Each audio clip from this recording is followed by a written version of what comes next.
হয় সেই বিষয়ে তোমাদেরকে অবগত করা, জানানো, এবং যে কম বয়সী মেয়েদের বিয়ে হয়ে যাচ্ছে সেই বিষয়টা যাতে না ঘটে তার জন্য কি কি করা উচিত তোমাদের বন্ধুদের মুখ থেকে তোমরা শুনে নেবে। আমরা দিদিমণিরা অসংখ্যবার বলি তোমাদের কানে কথাগুলো ঠিক মতো প্রবেশ করে না, কিন্তু তোমাদের বয়সী যদি মেয়েরা বলে আমার মনে হয় সেটা অনেকখানি তোমাদের কাছে প্রযোজ্য বা গ্রহণযোগ্য বলে মনে হবে।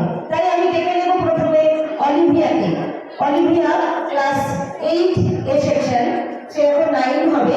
তোমাদেরকে এই ছাত্রীরা বিদ্যালয়ে প্রতিদিন স্কুলে না এলে কি হয় সেই বিষয় নিয়ে সে কিছু তোমাদের বলবে।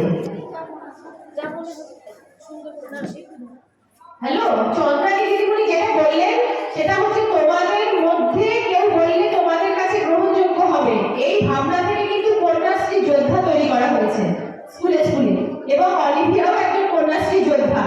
এতে কিন্তু প্রত্যেকের কন্যাশ্রী ব্যাচ দেওয়া হবে, মনে থাকবে?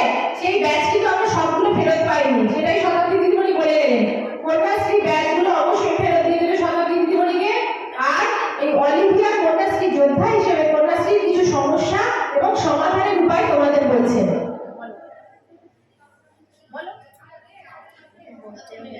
ভয় পেয়ে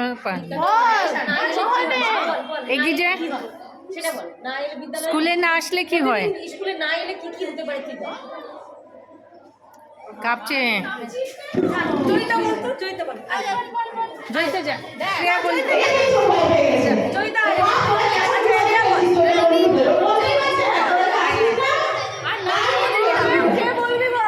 স্কুলে আসলে ওদেরকে তোর অভিজ্ঞতা বল, না এলে কি হবে? আমি মাঝে মধ্যে স্কুলে আসতে পারি না, কারণ আমার নিজের কথাই বলছে, বল সেটাই বল। অসুস্থ থাকো।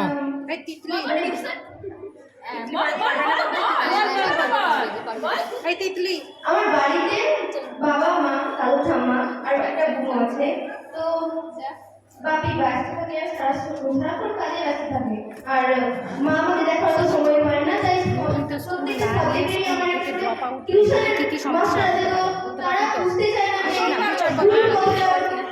স্কুলে কতটা গুরুত্বপূর্ণ কাজ করা হয় বা দেওয়া হয়, যে শিক্ষাটা আমরা স্কুলে পাই সেটা অন্য কোথাও পাওয়া যাবে না, তো সেটা তারা বুঝতে চায় না। তো তারা এমন এমন টাইমে আমাদের প্রাইভেটের টাইম থাকে যেটা আমরা স্কুলে আসতে পারি না, মানে ইচ্ছা থাকলেও আসা সম্ভব হয় না। Very good. আমি আসতে পারি না, দুঃখ আমি